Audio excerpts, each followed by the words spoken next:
இன்றைக்கி நம்ம ஒரு வித்தியாசமான டேஸ்ட்டில் பிரெட் சனா மசாலா எப்படி செய்யலாம் அப்படிங்கிறத பார்க்கலாம்.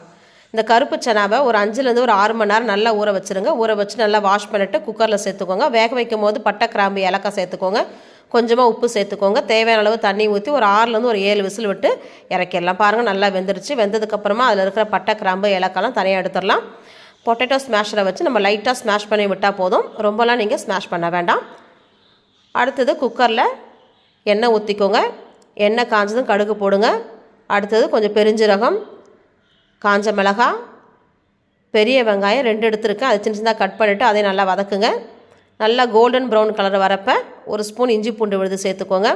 ஒரு 3 தக்காளி எடுத்துருக்கேன். அதை மிக்ஸி ஜாரில் நல்லா அரைச்சிட்டு அதை சேர்த்துக்கோங்க. நல்லா மிக்ஸ் பண்ணி விடுங்க. மிக்ஸி ஜாரை மட்டும் கொஞ்சமாக கழுவிட்டு நீங்கள் தண்ணி சேர்த்துக்கோங்க.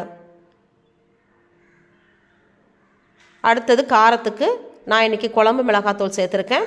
அடுத்தது கரம் மசாலா. உங்கள் காரத்துக்கு ஏற்ற மாதிரி நீங்கள் குழம்பு மிளகாத்தூள் சேர்த்துக்கலாம், இல்லை தனி மிளகாத்தூளும் சேர்த்துக்கலாம்.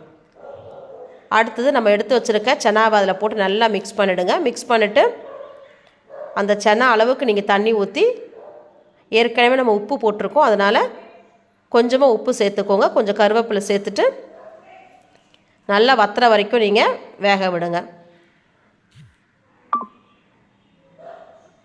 அவ்வளோதாங்க, நமக்கு அந்த மசாலா ரெடி ஆயிடுச்சு. பாருங்கள், நல்லா கட்டியாக வந்துருச்சு. ரொம்ப தண்ணியாகவும் இருக்கக்கூடாது, ரொம்ப கட்டியாகவும் இருக்கக்கூடாது. அடுத்தது நான் இன்றைக்கி ஒரு 2 ப்ரெட் எடுத்துருக்கேன். சின்ன சின்னதாக நீங்கள் கட் பண்ணிவிட்டு நம்ம எடுத்து வச்சுருக்க மசாலாவை அது மேலே போட்டுட்டு எவ்வளோ வேணுமோ அந்த மசாலா போட்டுக்கோங்க. அடுத்தது வெங்காயம், கொத்தமல்லி, கொஞ்சோண்டு ஓம்பொடி சேர்த்து சாப்பிடுங்க. நல்லா டேஸ்டியான ப்ரெட் மசாலா ரெடி.